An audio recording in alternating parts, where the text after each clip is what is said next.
안녕하세요. 조용한 밤, 이야기로 마음을 채우는 나지막이 읽는 밤입니다. 오늘은 말없이 마음을 어루만지는 작은 기적 같은 이야기를 준비했어요. 조용히 다가온 따뜻한 존재, 그리고 소년의 마음에 피어난 희망. 지금 그 밤에 기척에 귀 기울여 보세요. 얘는 그냥 누워서 몸을 뒤척이거나 신음만 하다가 결국에는 너무 쇠약해져서 거의 혼수 상태처럼 빠져버립니다. 소년의 아버지는 쉰 목소리로 말했다. 지금은 특별히 어디가 아픈 것도 아닌데 다만 낫고 싶은 마음이 없어 보여요. 그는 말을 잇지 못하고 목을 가다듬었다. 비버 간호사는 고운 리넨 시트 아래 앙상하게 드러난 어린 몸을 가만히 바라보았다. 그녀는 숨을 삼키며 떨리는 아래 십술을 꾹 깨물었다. 저토록 가엾은 아이가 귀족 가문과 부유한 혈통을 이어받은 작은 존재가 그렇게 힘없이 누워있는 모습이 안쓰러워 그녀의 침착하고 노련한 손이 저절로 아이의 뜨거운 이마로 뻗었다. 그 순간 아이를 품에 안아 따뜻한 가슴에 안고 싶다는 충동이 밀려왔다. 그녀는 깨달았다. 지금 느끼는 감정은 결코 직업적인 감정이 아니었다. 프랭크 와일리 4세라는 이 아이는 어떻게든 그녀의 마음 깊숙한 줄을 건드리고 있었던 것이다. 이 무기력함에서 아이를 일으켜 세우고 다시 살아갈 의욕을 심어줄 수 있다면 프랭크 와일리 3세는 목이 메어 말을 이었다. 저는 진심으로 감사하게 생각할 겁니다. 비버 양. 간호사는 아무 말 없이 그 작은 몸을 바라보았다. 의사인 페리스 박사는 아이가 삶에 대한 흥미를 되찾지 못하면 단지 살아갈 의지가 없다는 이유만으로도 죽게 될 수 있다고 경고했다. 그녀의 눈가엔 이내 촉촉한 감정이 맺히고 목은 먹먹해졌다. 입을 열기 전 그녀는 조심스레 목을 가다듬었다. 그저 이 사랑스러운 아이를 위해 제가 할 수 있는 최선을 다하겠다고만 약속드릴 수 있어요. 그녀는 다급히 말했다. 누구든 자신이 할 수 있는 만큼의 최선을 다하는 것 이상은 없으니까요. 페리스 박사님 말로는 당신이 맡은 환자마다 언제나 좋은 결과를 냈다고 하더군요. 부디 젊은 아버지는 간청하듯 덧붙였다. 이번에도 예전처럼 해주시길 바랍니다. 박사님께서 과찬을 하신 것 같네요. 비버 양은 살짝 눈썹을 들어올리며 말했다. 사실은 제가 받을 자격보다 훨씬 큰 칭찬이에요. 그런데 나는 당신 말이 틀리길 바라고 있어요. 페리스 박사는 당신을 직관적인 사람이라고 했어요. 그래서 지금은 오직 당신의 직감에 기대고 있는 거예요. 아버지는 절절한 목소리로 말을 이었다. 나는 이 아이를 너무 사랑해서 오히려 마음속 깊은 생각까지는 헤아릴 수가 없어요. 만약 프랭크에게 지금 가장 필요한 게 뭔지 확실히 알 수만 있다면 그게 얼룩무늬 기린일지라도 당장 구해다 줄 텐데 그는 말끝을 흐리며 안타까움을 드러냈다. 그런데 도무지 아이의 마음속까지 들어갈 수가 없네요. 자기 아버지조차 이 아이가 뭘 원해야 삶에 대한 의욕을 가질지 모른다면 남인 제가 그걸 어떻게 알아내겠어요? 비버 간호사는 조금 날카로운 어조로 반문했다. 아이의 어머니라면 적어도 그걸 알 수 있지 않을까요? 아이가 무엇을 원해서 다시 살고 싶어질지 말이에요. 잠시 어색한 침묵이 흘렀다. 그 아이 어머니는 프랭크 와일리 3세가 말을 시작하려는 순간 방문이 가볍게 두드려졌고 그는 그 말을 끝맺지 못한 채 고개를 돌렸다. 마치 무언가 설명하지 않아도 되어서 안도하는 듯한 표정이었다. 문이 열리자 젊고 아름다운 여인이 방 안으로 들어왔다. 그녀는 연한 옥색의 실크, 로브 아래 복숭아빛 잠옷을 입고 있었고 자신이 얼마나 매력적인 모습인지 잘 알고 있는 듯 했다.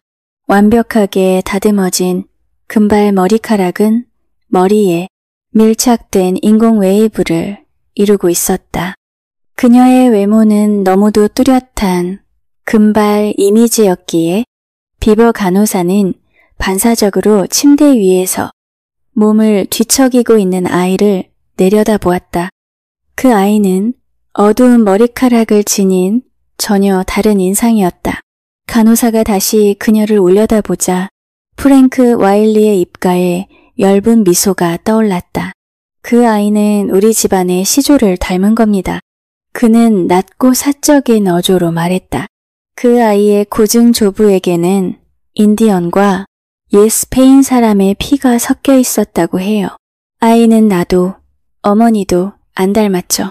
완전히 옛 조상을 닮은 거예요. 그 젊은 여인은 방 안을 가로질러 다가오며 실크로브 위로 어깨를 짧게 으쓱였다. 자수 장식 샌들 사이로 붉게 칠한 발가락이 까딱였다.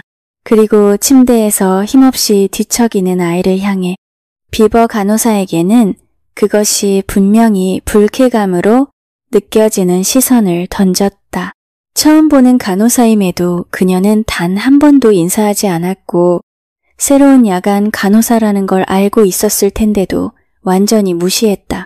프랭크, 이제 제발 들어가서 자요. 그녀는 불쾌한 어조로 말하며 남편의 소매에 손을 얹었다. 여기서 그렇게 서성인다고 아무 도움이 안 돼요. 오히려 프랜시스를 더 불편하게 할지도 몰라요. 비버 간호사는 침대 곁에 서서 환자를 지켜보며 그녀를 뚫어지게 바라보았다. 그녀의 맑은 회색 눈은 그 젊은 와일리 부인을 향해 있었고 간호사는 설명할 수 없는 강한 불쾌감과 함께 기묘한 직감을 느꼈다. 그것은 페리스 박사가 항상 신뢰하던 그녀만의 날카로운 직감이었다. 그녀는 단번에 알 수 있었다. 이 여인은 요즘 흔히 볼 수 있는 자기 외모를 신앙처럼 떠받드는 부류의 여자였다. 결혼이라는 책임을 가볍게 여기고 어머니가 되는 일은 가능한 한 피하려 하는 그런 유형이었다. 당신 말이 맞겠지, 플로리. 아버지는 지쳐 잠든 아이를 한 번 더 애틋하게 바라본 뒤 그렇게 말하며 간호사를 돌아보았다. 비버 양? 간호사는 입술을 단단히 다문 채 고개를 끄덕였다. 그녀의 입술은 붉고 날렵한 선처럼 굳어 있었다. 환자를 위해서는 방안을 조용히 하고 불을 낮추는 게 좋겠습니다. 그녀는 단호하게 말했다. 문이 닫히자 비버 간호사는 조용히 아이의 밤 준비를 시작했다. 시원한 리넨 시트를 부드럽게 펴고 앙상한 아이의 몸 아래로 팽팽히 당겨 깔았다. 그리고 뜨거워진 얼굴을 물과 알코올로 조심스럽게 닦아주었다. 그녀의 손길에 아이는 무기력한 채 조용히 몸을 맡겼고 말 한마디 없이 간호사가 바뀌었는지도 모른 채 아무런 반응도 보이지 않았다. 모든 간호를 마쳤을 무렵 아이는 긴 숨을 내쉬며 몸에 힘을 풀었다. 떨리던 작은 몸이 갑자기 축 늘어지자 비버 간호사는 화들짝 놀라 몸을 숙이고 아이의 혼이 지친 육신 속으로 다시 돌아오도록 애를 썼다. 그때가 대략 7시 반쯤이었다.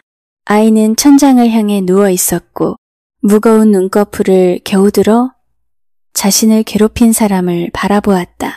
그녀는 어둑한 방 안 죽음의 강 저편에서 가까스로 돌아온 소년의 곁에 무릎 꿇고 앉아 부드러운 목소리로 말을 걸었다.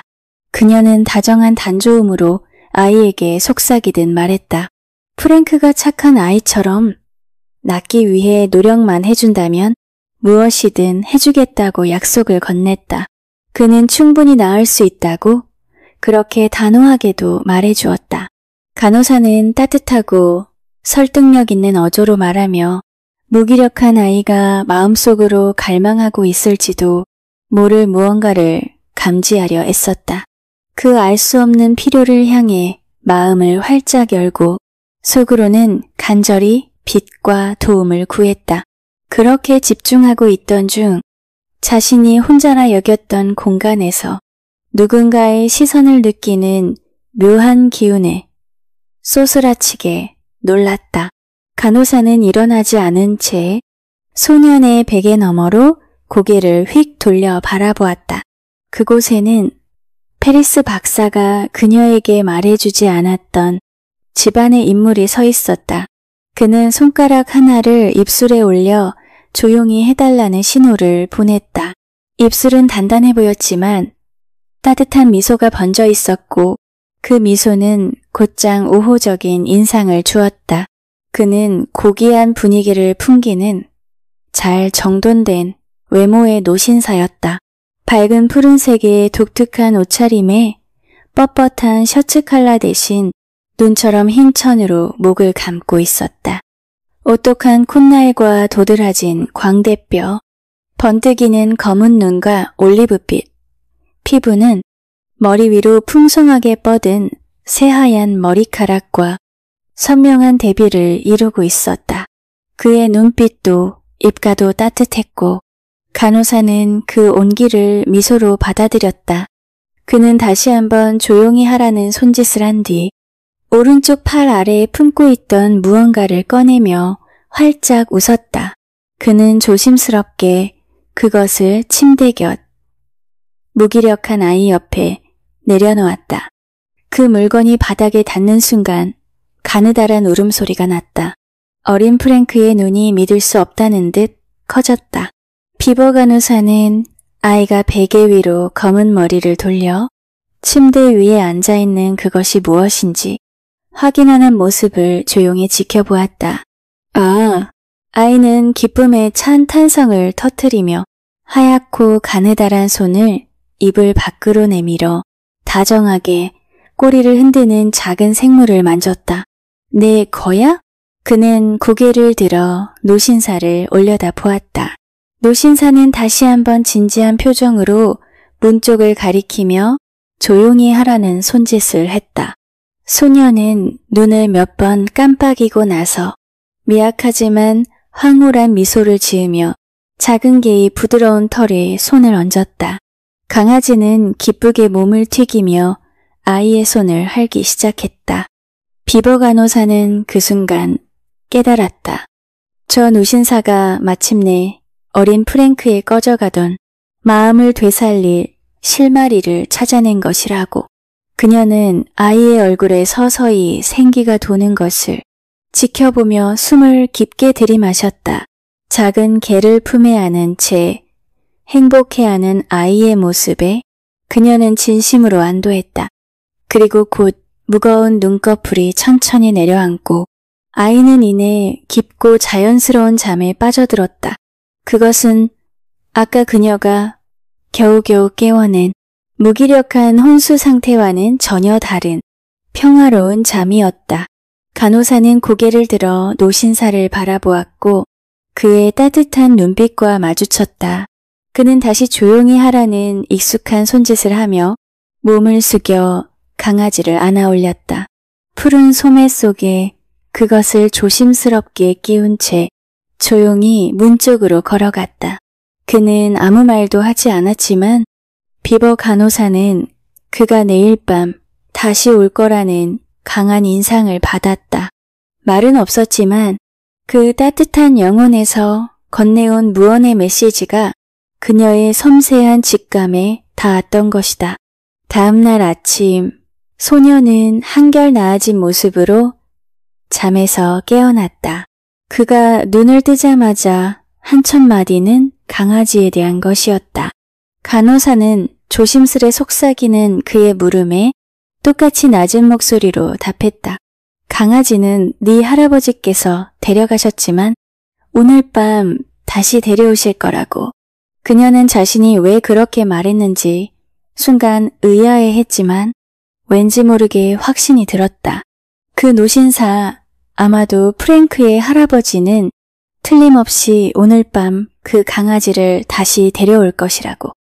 그녀는 그 검은 눈동자 속에서 결코 꺾이지 않는 의지를 읽었고 그가 어린 프랭크에게 다시 살아갈 이유를 찾아줄 때까지 절대 멈추지 않으리라는 걸 본능적으로 느꼈다.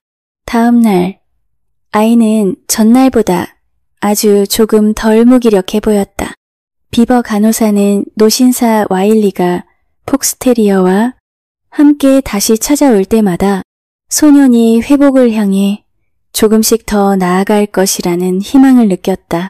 하지만 그녀는 그 밤중의 은밀한 방문에 대해 공개적으로 이야기할 생각은 들지 않았다.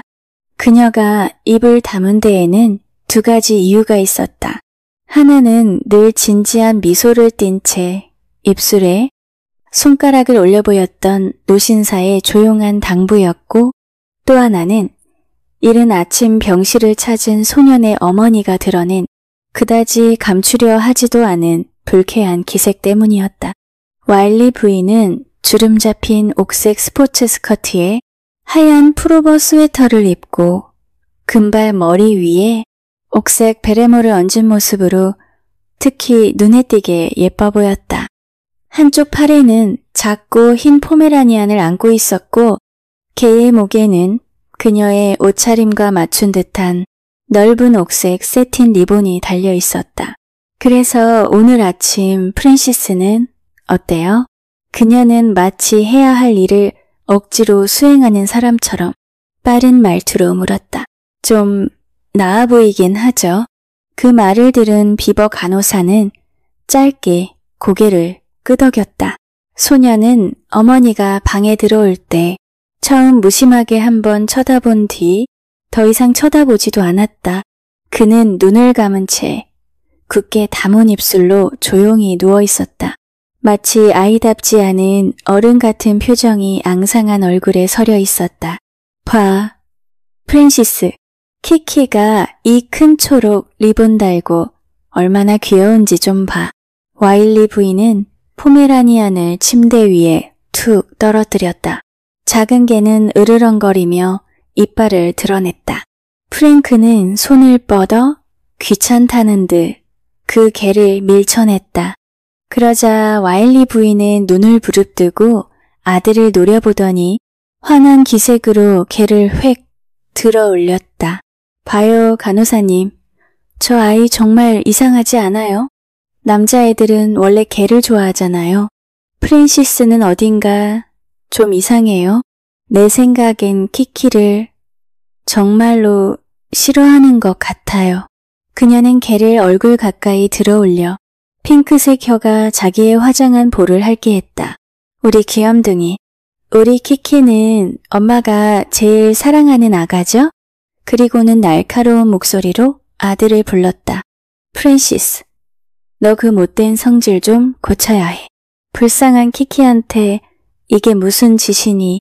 넌 정말 개를 너무 싫어해서 문제야. 난 개를 싫어하는 거 아니야? 소녀는 분노와 억울함에 찬 목소리로 외쳤다. 그의 목소리는 격한 감정에 갈라졌다. 키키가 싫은 거라고. 나도 나만의 강아지가 있었으면 좋겠어. 엄마, 제발 내 강아지를 한 마리만 키우게 해줘. 그 미약한 외침은 곧 아픈 울음으로 바뀌었고 소녀는 눈꺼풀을 꼭 감고 솟구치는 눈물을 참으려 애썼다. 와일리 부인은 짧게 한숨을 내쉬며 짜증을 터뜨렸다. 프랜시스는 지저분한 잡종개가 키키처럼 혈통 좋은 예쁜 개보다 더 좋다고 생각하는 모양이에요.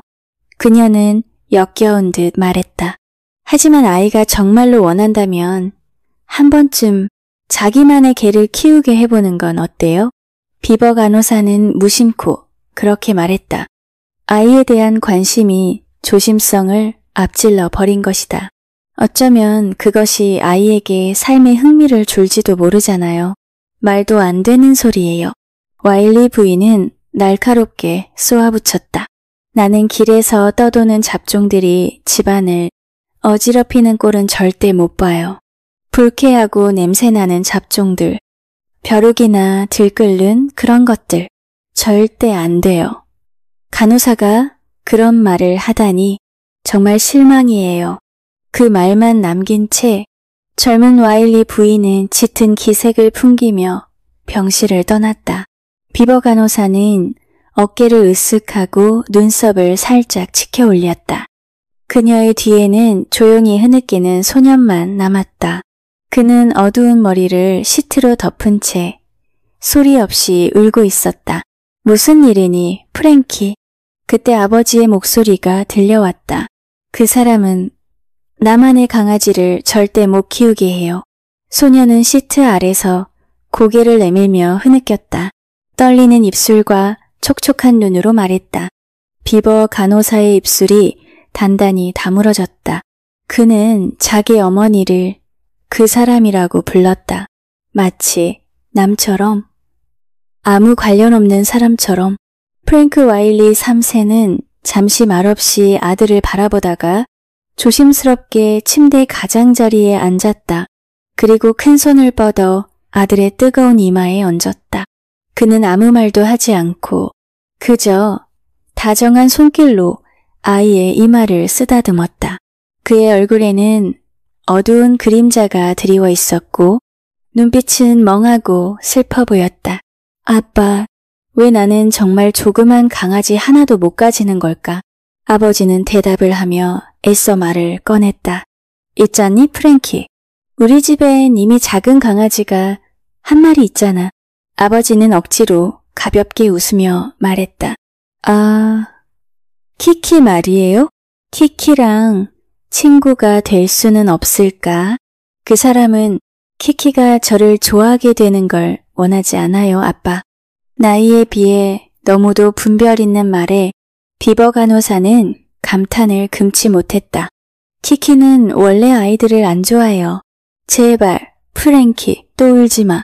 아빠가 개 한 마리 때문에 엄마랑 싸울 순 없잖니. 우리 프랭키 일단 건강부터 되찾자. 그러면 그때 가서 우리가 할 수 있는 걸 생각해보자. 작은 조랑말은 어때? 소녀는 말없이 이불 속으로 몸을 숨겼다. 그리고 대답하지 않았다. 그의 울음은 억누르려 할수록 더욱 격해졌고 간호사는 그 떨리는 울음을 도저히 견딜 수 없어 비난 섞인 눈으로 프랭크 와일리 3세를 바라보았다. 정말로 그녀는 냉랭한 어조로 물었다.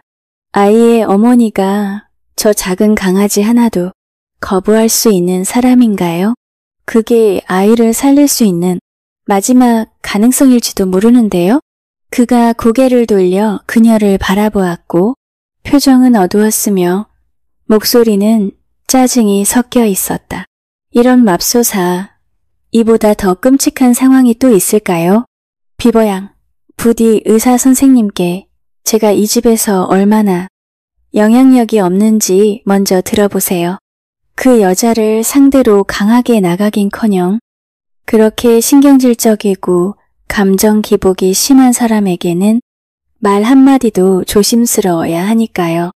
나는 기꺼이 내 목숨이라도 바쳐서 아이를 낳게 하고 싶어요. 하지만 불행히도 나는 우리 집안의 조상들 같지 않아요. 언젠가 우리 가문 앨범을 보여드릴게요. 프랭키가 조상들과 얼마나 닮았는지 금세 알 수 있을 거예요.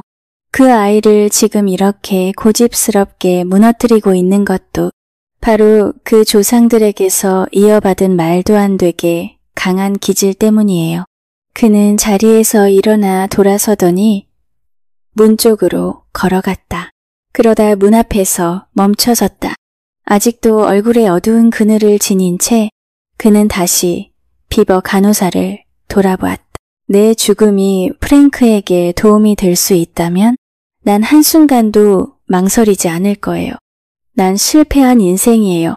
죽는다고 달라질 것도 없죠.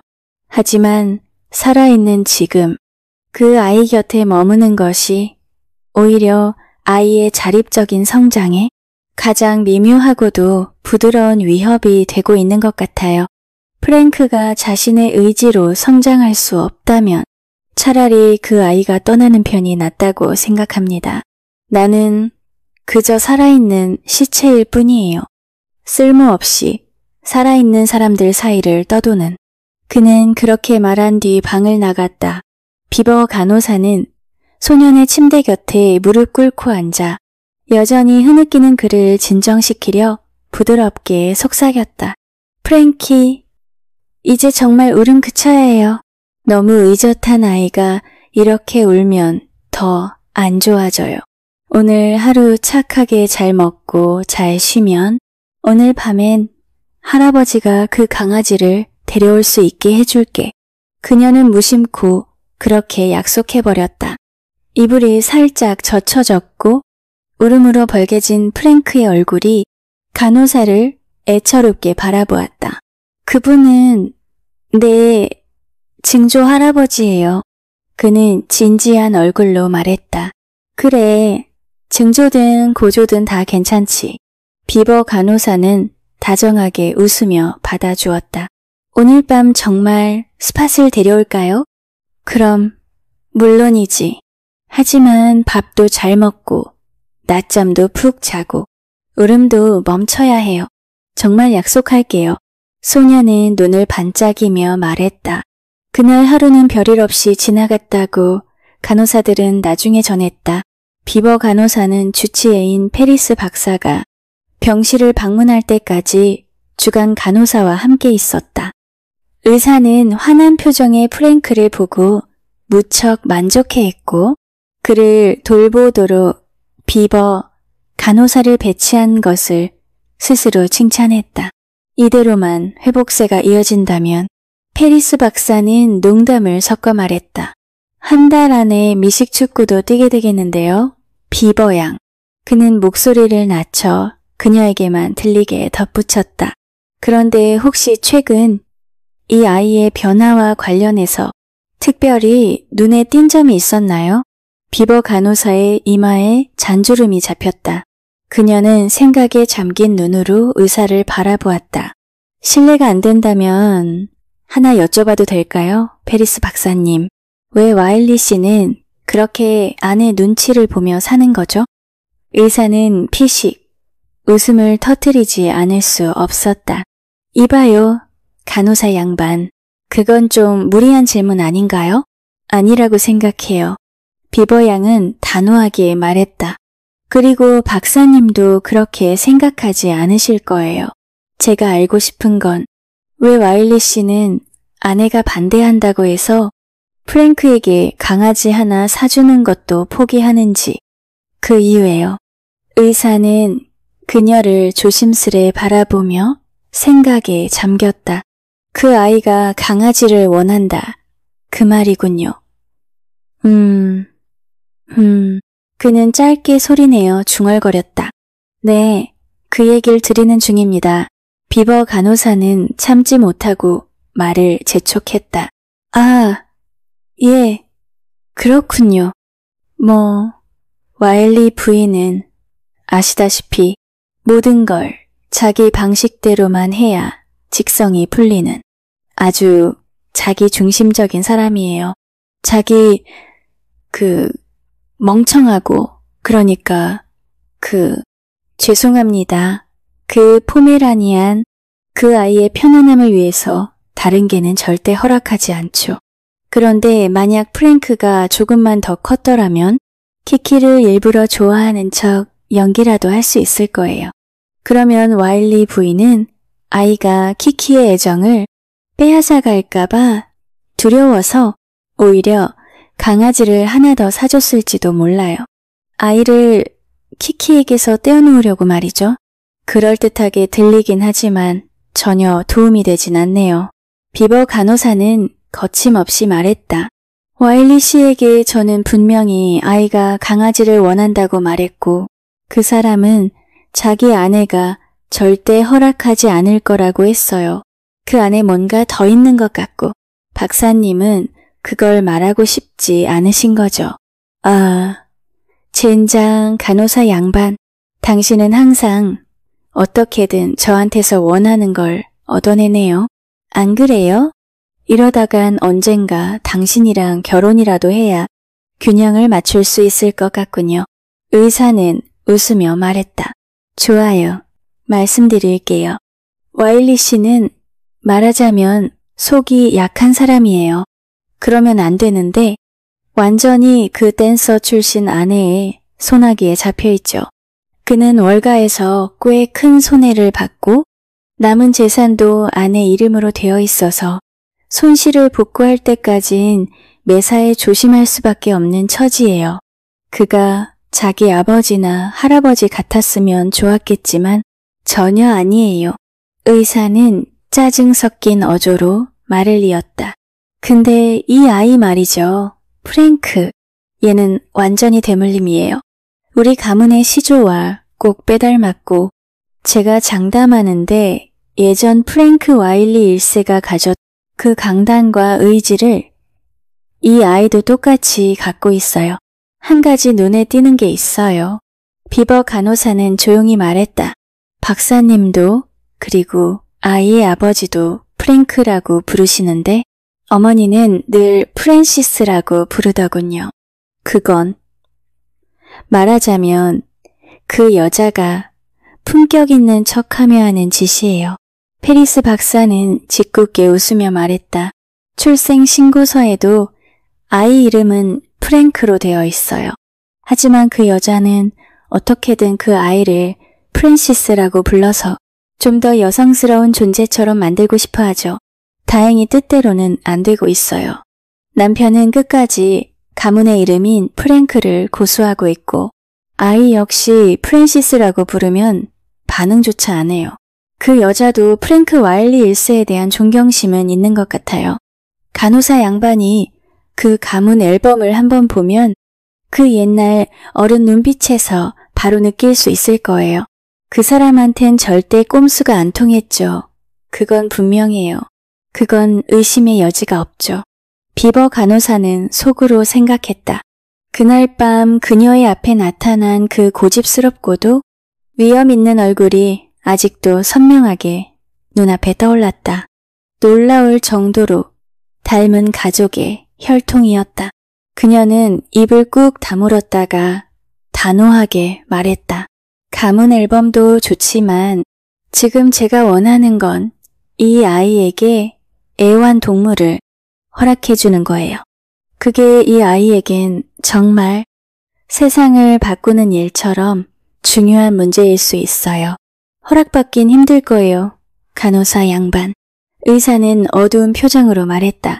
와일리 부인은 사랑스러운 키키를 귀찮게 할 다른 동물은 절대 들이지 않아요. 그게 아이 생사가 걸린 문제라 해도요. 비버 간호사는 물러서지 않았다. 그렇게 말하면 오히려 비웃을 걸려. 의사는 으르렁거리듯 말하며 잠시 멍한 표정을 지었다. 그의 온화하던 얼굴 위로 복잡한 감정이 스쳤다. 뭐 두고 봐야죠. 비버 간호사는 알 수 없는 어조로 말하며 입술을 단단히 다물었다. 붉은 입술선이 매서운 결이처럼 날카로웠다. 의사는 갑자기 그녀의 귓가에 가까이 다가와 어딘가 묘한 기색이 섞인 목소리로 말했다. 아주 특별한 처방을 하나 내릴 거예요. 간호사 양반. 내일 밤 뚜껑 덮인 바구니 하나가 이곳으로 배달될 겁니다. 그걸 아이 방으로 들여가세요. 그리고 밤중에 아이가 깨어나면 그 바구니를 열어주세요. 이해하셨죠? 솔직히 말해 아직 잘 모르겠어요. 페리스 박사님, 곧 알게 될 겁니다. 그는 단호하게 말했다. 내가 아침 해진 때 그 바구니와 그 안의 물건을 가져갈게요. 물론, 그는 낮게 말했다. 그 처방이 효력을 계속 낼 수 있겠다는 확신이 들지 않는 한은 말이죠. 그날 밤 비버 간호사는 노신사 와일리의 방문을 누구보다도 간절히 기다렸다. 주간 간호사에 따르면 프랭크는 점심도 잘 먹었고 저녁은 아이 기준으로 꽤 든든하게 먹었다고 했다. 아이는 이렇게 약속했다. 스팟이 오면 바로 깨워주면 잘게요. 비버 간호사는 그 작은 속삭임을 흔쾌히 받아들였다. 다행히도 아이는 금세 잠이 들었고 앙상한 볼에는 생기가 돌고 있었다. 그리고 마침내 들려온 문 두드리는 가벼운 소리. 비버 간호사는 문을 열며 조용히 반가운 숨을 내쉬었다. 그는 평소처럼 강아지를 한 팔에 안고 있었고 변함없이 진지한 미소를 띠고 있었다. 그리고 늘 하던 대로 한 손가락을 입술에 가져가 조용히 하라는 신호를 보냈다. 비버 간호사는 고개를 끄덕이며 그 의미를 이해했고 아이에게 다가가 조심스레 귓가에 속삭였다. 프랭크는 몸을 살짝 움직였고 졸린 눈을 천천히 떴다. 그리고 베개를 짚고 상체를 일으키며 앙상한 두 손을 내밀어 다가온 점박이 강아지를 맞이했다. 강아지는 장난스럽게 아이 손에 이빨을 살짝 대며 반겼다. 정말 멋져요. 이 아이를 언제부터 계속 제 곁에 둘 수 있어요? 네가 건강해지고 더 이상 야간 간호사가 필요 없어지면 말이야. 비버 간호사는 무심코 약속하듯 말했고 그 말에 노신사 와일리는 입가에 환한 미소를 띄었다. 그는 흰 머리를 살짝 젖히며 소리 없이 그러나 온 마음을 다해 웃었다. 간호사님, 저 금방 나을 거예요. 내일이면 다 나을 수도 있을 것 같지 않아요? 아니면 모레쯤? 프랭크는 정중하게 덧붙였다. 아, 물론 간호사님이 가셨으면 좋겠다는 뜻은 아니에요. 그 말에 비버 간호사의 마음이 찡해졌다. 어린아이다운 사려 기품이 더없이 애틋하게 느껴졌다. 그건 의사 선생님께서 결정하실 일이야, 프랭크. 하지만 네가 많이 먹고 잘 자고 마음이 점점 밝아진다면 훨씬 더 빨리 나을 수 있을 거야. 비버 간호사는 진심 어린 목소리로 말했다. 그 후 1시간 동안 프랭크는 행복하게 작은 폭스테리어와 어울려 놀았다. 노신사 와일리는 조용히 자리에 앉아 그 모습을 지켜보았고 굳은 입술에는 어딘가 짓궂으면서도 따뜻한 미소가 떠 있었다. 그러던 중 프랭크의 눈이 점차 졸림으로 흐려졌고 놀랍고도 기쁜 일로 아이는 걔를 조용히 품에서 놓더니 이내 편안한 숨결을 내쉬며 잠에 들었다. 그의 입가에는 행복이 그대로 머물러 있었다. 그제야 노신사 와일리는 자리에 일어나 조심스레 강아지를 안고 언제나처럼 입술 앞에 손가락을 대보이며 비밀을 지켜달라는 신호를 보냈다. 비버 간호사는 고개를 끄덕였고 그는 조용히 걸음을 옮겨 아주 살그머니 문을 닫고 방을 나섰다. 비버 간호사는 깊은 안도의 숨을 내쉬며 생각했다. 노신사 와일리의 얼굴에는 분명히 만족과 기쁨이 담겨 있었다. 그녀 자신도 다음날 아침이 빨리 오기를 기다릴 수 없었다. 다시 야간 근무에 들어간 그날 밤, 그녀는 환히 달라진 프랭크의 모습에 큰 기쁨과 희망을 느꼈다. 프랭크는 저녁 식사를 하기 위해 침대에서 앉아 있으려 했고 비버 간호사가 방에 들어섰을 때는 주간 간호사의 도움 없이 스스로 침대로 돌아오겠다고 말하고 있었다. 주간 간호사는 눈썹을 치켜 올리며 갑작스러운 회복에 놀라움을 감추지 못했다. 이제 거의 다 나았어요. 프랭크 와일리 사세는 간호사가 들어오자마자 씩씩하게 말했다. 내일은 의사 선생님이 정원에 나가서 햇볕을 쬐어도 된대요. 그때 스팟도 같이 데려가면 안 돼요? 그건 나한테 맡겨. 비버 간호사는 결연한 목소리로 말했다. 프랭크, 네가 스팟을 곁에 둘 수 있을지 아닐지는 내가 꽤 많은 말을 하게 될지도 모르거든. 비버 간호사의 마음속은 사실 공포로 가득 차 있었다. 그녀는 예쁘장한 와일리 부인이 강아지를 갖는 것이 아들의 건강 회복으로 이어질 수 있다는 말을 아무렇지도 않게 웃어넘길 사람이라는 걸 잘 알고 있었기 때문이다. 프랭크 와일리 3세에 대해서는 전혀 신뢰가 가지 않았다. 그는 아내에게 휘둘리는 나약한 남편일 뿐이었다. 간호사의 근거 없는 희망은 오직 한 사람, 노신사 와일리에게만 걸려 있었다. 굳게 담은 입술, 단호한 검은 눈빛을 지닌 그 사람이야말로 이 상황의 열쇠를 쥐고 있는 유일한 존재였다. 그가 어린 프랭크의 진짜 필요를 깨닫고 비록 비밀스럽게나마 그것을 채워주었다는 사실이 간호사로 하여금 이렇게 확신하게 만들었다.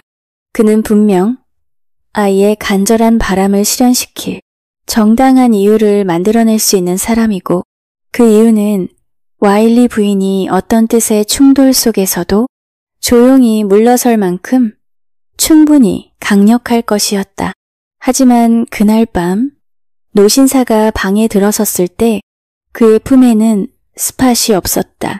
대신 그는 더 크고 둥근 무언가를 들고 있었다. 그는 조용히 다가와 비버 간호사 앞으로 배달되었지만 아직 열지 않은 바구니 옆에 섰다. 그리고 몸을 숙여 뚜껑을 열었다. 작은 폭스테리어가 바구니에서 깡충 뛰어나와 앞발 하나를 들고 귀엽게 고개를 갸웃거렸다. 비버 간호사는 놀라움과 감탄이 뒤섞인 숨을 들이켰다. 이것이 바로 의사의 아주 특별한 처방임을 단박에 알아차렸다. 그녀는 속으로 간절히 바랐다. 제발 이 노신사만은 이 처방을 끝까지 지켜주기를. 그렇다면 아이는 반드시 회복할 수 있을 거라고 믿었다. 그녀는 손짓으로 노신사의 주의를 끌었다. 보이시죠? 이 아이가 얼마나 잘 회복되고 있는지요. 그녀는 속삭였다. 제발요, 와일리 씨. 아이에게 닥터 페리스가 보내준 이 강아지를 키울 수 있게 해주세요. 당신이라면 할 수 있어요. 전 정말 당신만이 가능하다고 믿어요. 노신사 와일리는 조용히 아이의 침대 위로 몸을 기울였다. 그는 프랭크의 볼에역에 돌고 있는 생기를 알아차린 듯 만족스러운 미소를 지었다. 고개를 들고 비버 간호사의 간절한 눈빛을 마주한 그는 단호하게 고개를 끄덕여 보였다. 그리고 한쪽 팔에 안고 있던 무언가를 내려놓았다. 그는 간호사의 의아한 눈빛을 바라보며 의미심장하게 눈을 가늘게 떴다. 비버 간호사는 그것을 바라보다가 다시 그를 쳐다보며 고개를 갸웃했다. 그가 들고 온 것은 앞면에 큼직한 상아색 글씨로 가족 앨범이라 적힌 두껍고 벨벳 커버로 된 다소 괴이한 대형 앨범이었다. 그녀는 곧 알아차렸다. 이것이 의사가 언급했던 바로 그 앨범이구나. 프랭크가 조상들과 얼마나 닮았는지를 보면 알 수 있을 거라고 했던 노신사 와일리는 가볍게 손짓하며 그 앨범을 방 한쪽으로 밀어두고 방 한가운데에서 머뭇거리고 있던 폭스테리어를 향해 시선을 돌렸다. 비버 간호사는 그의 뜻을 알아차렸다. 그녀는 조심스럽게 아이를 깨웠다. 프랭크는 졸린 눈을 비비며 상체를 일으켰고 그 순간 강아지는 장난감을 찾은 듯 기쁜 얼굴로 침대 위로 뛰어올라 아이의 손가락에 얼굴을 비비며 작은 소리로 낑낑댔다. 얘가 날 정말 좋아하나 봐요. 그치, 스팟? 프랭크는 신이 나서 말했다. 간호사님 봐요. 얘 눈 위에 까만 점. 내가 기억했던 것보다 더 크네요. 오늘은 더 작아진 것 같기도 하고요. 근데 나를 알아봤어요. 아, 정말 얘를 내내 데리고 있을 수 있으면 좋겠어요. 노신사 와일리는 지난 방문 때처럼 방 안 뒤편 어둠이 깔린 편안한 의자에 앉아 조용히 아이를 지켜보았다. 그의 굳은 얼굴은 강아지와 함께 노는 프랭크의 행복한 모습에 서서히 부드러워졌다. 마침내 아이의 눈에 졸음이 가득 고이고 작은 몸이 천천히 베개 위로 기대자 그는 꼭 껴안고 있던 강아지를 놓지 않으려 했다. 작은 개는 아이 곁에 편안히 몸을 말고 꼭 붙어 있었다. 노신사의 두꺼운 눈썹은 곧게 펴져 코등 위에서 일자로 그어졌고 입가에는 씁쓸하면서도 유쾌한 미소가 떠올랐다. 그는 체념하듯 손짓을 했다. 그리고 그의 반짝이는 눈은 놀란 비버, 간호사의 눈빛과 마주쳤지만 강아지가 아이 곁에 남게 될 것에 대해서는 오히려 만족스러워 보였고 미동도 없었다. 그는 조용히 자리에서 일어나 깊은 숨을 들이쉬었다. 언제나처럼 입술 앞에 손가락을 살짝 대며 비밀을 지켜달라는 마지막 신호를 남기고는 조용히 방을 빠져나갔다. 문은 푸른 옷자락을 휘날리며 사라진 그의 위험 있는 뒷모습 뒤로 천천히 그리고 조용히 닫혔다. 비버 간호사는 속으로 몹시도 당황하며 생각했다. 그가 어떻게 이런 중대한 책임을 아무렇지도 않게 자신에게 떠맡길 수 있는가 하고 그의 일방적인 행동에 불쾌함을 느끼면서도 동시에 그녀의 강한 직감은 말하고 있었다. 노신사 와일리는 자신이 무엇을 하고 있는지를 누구보다도 분명히 알고 있으며 결정적인 순간이 오면 그녀가 강아지를 프랭크 곁에 두도록 한 그 선택을 정당화해 줄 것이라는 확신 말이다.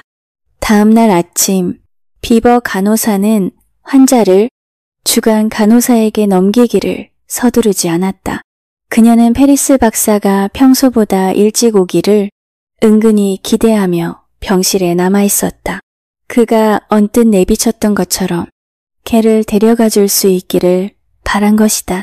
그러나 의사가 병실에 들어와 프랭크를 단 한 번 쓱 바라본 순간 그가 이 처방을 끝까지 밀고 가기로 결심했음을 간호사는 곧바로 알아차렸다. 프랭크는 깨어서 민첩하게 상체를 일으켰고 며칠 만에 처음으로 얼굴에 생기가 돌고 있었다. 방 안에 흐르던 억눌린 흥분은 아이가 이불을 슬쩍 젖히기 전까지는 페리스 박사도 쉽게 알아차릴 수 없었다. 이불 아래에는 호기심 가득한 검은 코와 반짝이는 눈망울이 숨어 있었다. 세상에, 페리스 박사님. 얘 정말 귀엽지 않아요? 살면서 이렇게 귀여운 게 처음 보셨죠? 프랭크는 키득거리며 말했다. 이런... 그녀가 온다. 프랭크는 재빨리 이불을 다시 덮었다. 그러자 강아지는 놀랍게도 상황을 눈치챈 듯 조용해졌다. 아마도 젊은 와일리 부인은 방 안에 개가 있다는 걸 못 느꼈을 수도 있었겠지만 키키의 예민한 코는 속일 수 없었다. 키키는 날카로운 짖음과 함께 그녀 품에서 뛰쳐나와 침대로 달려들었고 이불 위에 올라타 발톱으로 미친 듯이 긁기 시작했다.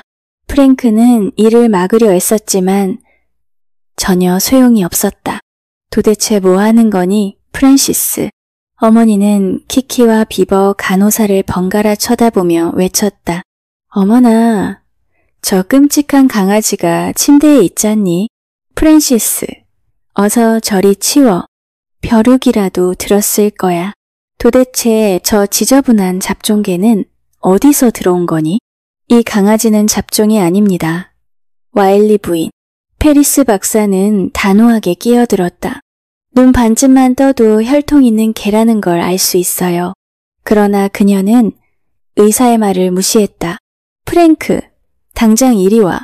간호사 양반, 당신이라면 저런 더러운 똥강아지를 여우지 말았어야죠. 바로 그때 프랭크 와일리 3세가 급하게 방으로 들어섰다. 그의 얼굴에는 아내의 고함과는 전혀 다른 종류의 긴장감이 서려 있었다. 누가 우리 집안 초상화에 손을 댔어요. 프랭크 와일리 3세는 눈에 띄게 흥분한 모습으로 외쳤다. 그림이 훼손됐다고요? 아, 제발 초상화 따위가 뭐가 중요하냐고요. 아내는 날카롭게 소리쳤다. 지금 이 간호사가 프랜시스 침대에 끔찍하고 천한 강아지를 들여놨어요. 정말 뻔뻔스럽게 짝이 없네요. 메이슨을 불러요. 당장 이 개를 쫓아내라고요. 쫓아낼 거면 내가 데려갈 겁니다. 페리스 박사는 낮게 으르렁거리듯 말했다. 나는 좋은 개를 알아보는 눈이 있어요. 그는 억울한 듯 덧붙였다. 내가 좀 보게 해줘요. 그 강아지. 와일리 3세는 전과는 전혀 다른 이상하리만큼 침착한 목소리로 말했다. 그는 미친 듯 날뛰던 키키를 침대에서 바닥으로 밀쳐내고 프랭크의 여린 몸에 바짝부터 불안에 떨고 있던 강아지의 이불을 걷어 올렸다. 세상에, 말도 안 돼. 이건 도저히 믿을 수 없어. 믿기 힘들긴 하겠죠. 아내는 콧잔등을 찡그리며 불쾌한 표정으로 남편의 헬쑥한 얼굴과 커다랗게 뜬 눈을 쳐다보았다. 하지만 여기 있어요. 그리고 곧 나갈 거예요. 프랭크, 메이슨, 부르세요. 저 더럽고 천한 잡종개, 당장 내쫓게요. 남편은 아내의 말을 전혀 듣지 않은 채 곧장 비버 간호사에게 시선을 돌렸다. 그리고 그 순간 침대 끝에 놓인 호화로운 벨벳 커버의 앨범이 그의 눈에 들어왔다. 이게 여기 왜 있죠? 그는 다급하게 물었다. 와일리 노신사께서 어젯밤 가져오셨어요. 비버 간호사는 약간 분개한 마음을 감추지 못하고 대답했다. 노신사가 끝까지 책임지지 않고 떠난 것이 못내 아쉬웠던 것이다. 와일리 노신사라고요? 페리스 박사는 무심코 되물었고 비버 간호사는 속으로 의사답지 않게 멍청한 반응이네 라고 생각했다. 와일리 노신사라고요? 프랭크 와일리 3세는 거의 고함을 지르듯 떨리는 목소리로 외쳤다. 당신 지금 진심으로 그 노신사가 이 방에 왔었다는 거예요? 그리고 그 앨범도 가져왔다고요? 지금이든 나중이든 어차피 말할 거였으니까요. 비버 간호사는 단호하게 말하고 와일리 부인을 외면한 채로 페리스 박사와 프랭크 와일리 3세만을 향해 말을 그분은 제가 이 병실 근무를 시작한 이후로 매일 밤 이 아이를 찾아오셨어요. 그리고 강아지도 함께 데려오셨고요. 제 개인적인 의견이지만 이 아이가 회복하고 있는 건 전적으로 그 강아지 덕분이라고 생각해요. 와일리 3세는 무거운 앨범을 들어올려 두꺼운 페이지를 넘기기 시작했다. 손은 떨리고 있었고 얼굴은 이상하게 창백해져 있었다. 직접 페이지를 넘겨보세요. 간호사 양반. 그 노신사의 사진이 있나 확인해보죠. 비버 간호사는 한 장 한 장 두꺼운 판지를 넘기다 낯익은 얼굴 하나가 흐릿한 다게레오타입 사진 속에서 익살스럽게 자신을 바라보는 걸 발견했다. 그녀는 망설임 없이 뚜렷하게 한 손가락을 그 얼굴 위에 짚었다. 여기에요. 이분이 와일리 노신사예요. 와일리 부인은 조심스럽게 다가와 사진을 한번 들여다보더니 날카로운 비명을 지르며 페리스 박사의 팔 안으로 쓰러졌다. 그는 작게 중얼거렸다. 미신의 약한 숙녀로군. 그리고 비버 간호사에게는 몸이 건조하게 물었다. 그는 졸지에 떠맡은 와일리 부인을 무심히 노신사가 앉던 커다란 의자에 내려놓으며 말했다. 비버 양. 정말 확실히 와일리 노신사가 매일 밤 이곳을 방문했다는 겁니까? 당연히 확실하죠. 비버 간호사는 분개한 듯 대답했다. 같은 얼굴을 사흘 밤 연속으로 봤는데 못 알아볼 리가 있나요? 믿기지가 않아요. 프랭크 와일리 3세는 숨을 헐떡이며 말했다. 의사는 엄숙한 어조로 덧붙였다. 간호사 양반, 내가 그렇게 확인하는 이유는요. 지금 그 사진 속 인물은 벌써 15년 전에 세상을 떠난 분이기 때문입니다. 그 믿을 수 없는 말이 들려오자 비버 간호사는 충격과 불쾌감에 찬 얼굴로 의사에게서 돌아섰다.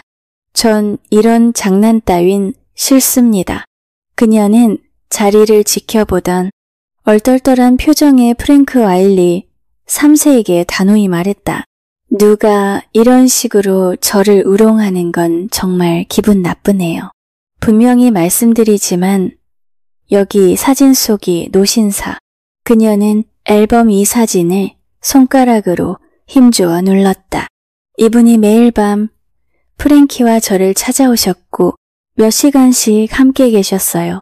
그게 전부예요. 그럼 그걸로 끝났군. 소년의 아버지는 크게 단호한 목소리로 말했다. 강아지는 그대로 두겠어. 그러자 기적처럼 정신을 차린 듯 와일리 부인은 벌떡 자리에서 일어났다. 정말 그렇게 생각하셨어요? 그렇다면 친해야 하는 남편분. 당신은 정말 큰 착각을 하고 있는 거예요. 그 강아지는 당장 내보낼 거예요.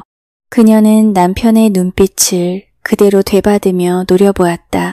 창백한 얼굴 위엔 붉은 볼연지가 2개의 둥근 점처럼 선명하게 떠올라 있었다. 남편의 눈빛에는 노골적인 반감이 담겨 있었다. 그건 두고 보자고, 플로리. 모두들 복도로 나와주세요. 보여드릴 게 있어요. 그걸 보면 누구든 프랭크가 저 강아지를 키우면 안 된다고 말하진 못할 겁니다. 그는 단호한 손짓으로 모두를 불렀고 그들은 그를 따라 커다란 계단을 내려가 대저택의 넓은 홀로 향했다. 와일리 3세는 금빛 액자에 둘러싸인 실물 크기의 유화 초상화 앞에 멈춰 섰다. 그리고 의미심장하게 한 손가락을 들어 가리켰다. 비버 간호사는 거대한 액자 아래 붙은 작은 명판을 읽어냈다. 그 그림은 와일리 가문의 시조 프랭크 와일리 1세 초상화였다. 그녀는 시선을 위로 올려 처음으로 그림을 제대로 바라보았다. 그 순간 그녀는 숨이 멎는 듯한 느낌을 받았다. 그 그림은 바로 그녀가 밤마다 마주했던 노신사 와일리와 똑같은 모습이었고 그녀가 그렇게 바라보자 마치 눈꺼풀이 살짝 떨리는 듯 외교적인 그의 방식에 대한 그녀의 늦은 찬사를 알아본 듯한 기분마저 들었다. 그림 속 그가 기대고 있는 탁자 옆에는 그의 멋진 손 하나가 느슨하게 놓여 있었다. 그런데 그 손 아래 원래 무엇이 있었을 법한 자리에 그저 빈 캔버스처럼 보이는 부분이 있었다. 직접 봐요, 플로리. 할아버지 손 아래 그려져 있던 폭스테리어는 어디 갔죠? 그 개가 앉아있던 자리에. 와일리 부인은 창백한 얼굴로 와일리 가문 시조의 초상화를 뚫어져라 바라보았다. 하얀 페인트인가요? 그녀는 중얼거렸다. 그리고 더 가까이 다가가 캔버스를 들여다보며 말했다. 누가 그 자리를 긁어낸 것 같아요? 그 개가 있던 부분을요. 단단히 굳은 표정으로 이제 완전히 자기 목소리를 되찾은 와일리 3세는 아내를 정면으로 바라보며 물었다. 우리 아이, 그 개를 계속 키울 수 있겠소? 그 순간 뒤편에서 조용한 외침이 들려왔다. 계단 위에 프랭크가 강아지를 품에 꼭 안은 채 서 있었다. 증조 할아버지가 데려다 주신 내 강아지. 아무도 이 아이를 데려갈 수 없어요. 소녀는 단호하게 외쳤다. 검은 눈동자는 번뜩였고 앙상한 얼굴엔 굳은 결의가 서려 있었다. 그 개를 내 앞에 데려오지 마. 와일리 부인은 비명을 질렀다. 그리고 이번에는 진짜로 히스테리에 빠졌다. 그건 진짜가 아니야. 페리스 박사는 조용히 비버 간호사와 눈빛을 교환했다. 그녀의 얼굴은 창백했지만 그 안엔 확고한 만족이 담겨 있었다. 역시 당신에게는 예지력이 있었군요. 의사는 찌푸린 눈썹 사이로 속삭이듯 말했다. 그 고집스러운 노신사도 하늘이 그의 영혼을 편히 하시길 그 덕분에 이곳까지 들어올 수 있었던 거죠. 어쩐지 단 한마디도 말씀이 없으시더라니요. 이제야 다 끝났다고 생각하니 저 쓰러질 것 같아요. 비버 간호사는 떨리는 목소리로 말했다. 말도 안 되는 소리. 의사는 퉁명스럽게 잘라 말했다. 하지만 그 여자는 제대로 겁을 먹었어요. 하느님, 감사합니다. 앞으로는 프랭크에게 그렇게 간섭하지 못할 겁니다. 그리고 보니까 아버지도 꽤나 기백이 생긴 것 같고요. 그 그림 속에 정말로? 비버 간호사의 입술이 떨리며 속삭였다. 응? 아, 예, 그 개말이죠. 의사는 너무 태연하게 중얼거렸다. 설마 당신이 그런 짓을 했단 말이에요? 비버 간호사는 믿을 수 없다는 듯 숨죽여 중얼거렸다. 전부는 아니에요. 의사는 그녀의 귓가에 조용히 반박했다. 그리고는 위를 가리켰다. 비버 간호사의 시선이 그의 손끝을 따라 천천히 위로 향했다. 그곳엔 와일리 노신사의 눈빛이 있었다. 말없이 속내를 알 수 없는 표정으로 하지만 분명히 만족스러운 미소를 담고 있었다. 지금까지 나지막이 익는 밤이었습니다. 이 이야기처럼 마음을 다정히 어루만져주는 순간들이 당신의 하루에도 머물 수 있기를 바랍니다. 고요한 밤, 편안한 쉼이 함께하길 바라며 오늘 이야기는 여기서 마칩니다. 편안한 밤 되세요.